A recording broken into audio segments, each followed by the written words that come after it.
Hello and welcome to our latest unboxing video. I'm Eliza here at the Hatfield Public Library with a big box of fiction, so that is super exciting. I'm just going to start out real quick with one audiobook. We have the Jodi Picoult by Any Other Name on CD for people who are still listening to the CDs, which a few people are.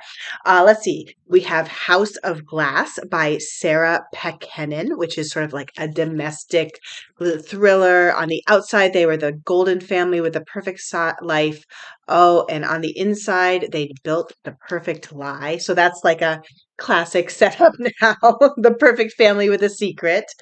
This is a big one. People are going to be excited about this. Tell Me Everything by Elizabeth Strout. I realize this is the second time I've unboxed this because I ordered two copies, but I ordered them in separate carts for some reason. So, anyways, yay, it's here again. And everybody is going to be excited that there's a second copy. I'm going back. I have read a lot of Elizabeth Strout, but not all of them. And so I'm going back and reading the ones that I missed. And it's great. She's just amazing.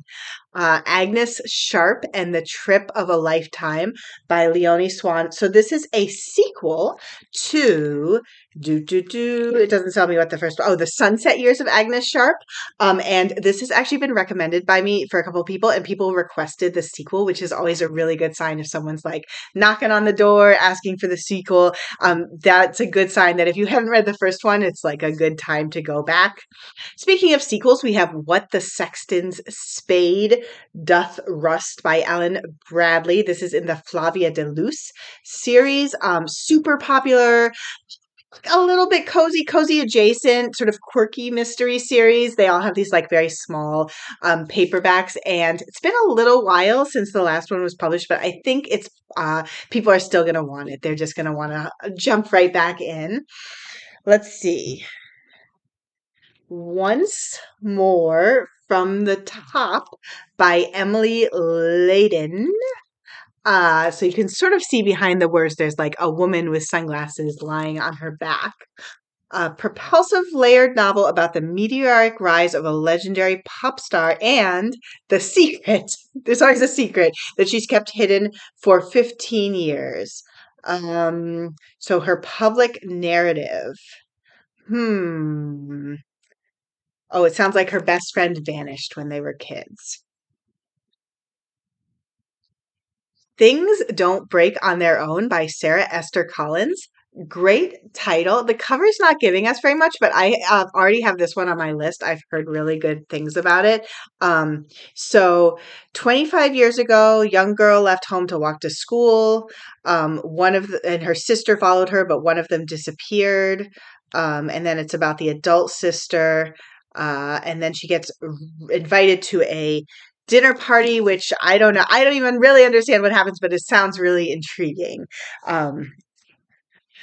What happened to the sister and like what's going on at this dinner party. So we have a new Lee Child, Safe Enough and Other Stories. Here he is on the back, super popular. I think people will not mind that it's not a novel. They'll roll with the short story format. Shanghai by Joseph Kanon. Sort of, I think these are like historical fiction type thrillers. Yeah. Pre-World War II Shanghai, glamour and squalor exist side by side. There's a love affair. Oh my gosh, they're on the rim of a volcano. A lot going on. Sounds good. A new Tom Clancy, Shadow State, written by M.P. Woodward. Got a ship on the cover. And this has a little bit of a vibe, the different vibe than a lot of his covers because it looks like an illustration of a ship. Interesting.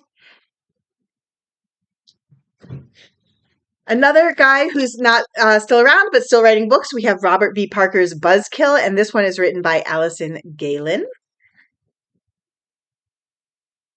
A new Jeffrey Deaver, Fatal Intrusion, co-written with Isabella Maldonado.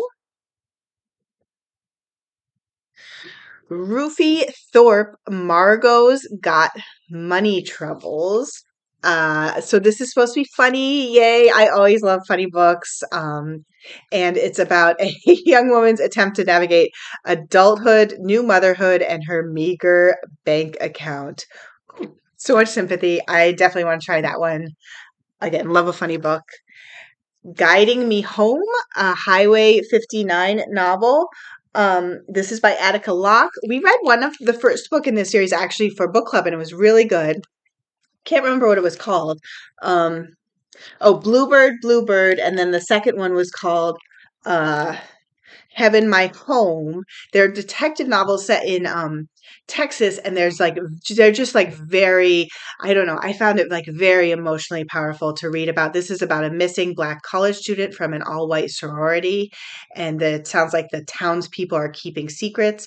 I feel like, oh yeah, stirring conclusion. So this is the last book, so it's going to be a 3-book series.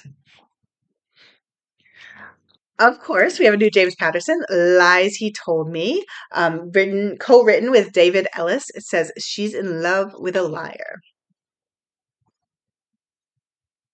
We have Madwoman, another one that's sort of intriguing, that looks a little, almost a little stressful. It's by Chelsea Bieker, and so it's about a mother who's hiding a secret.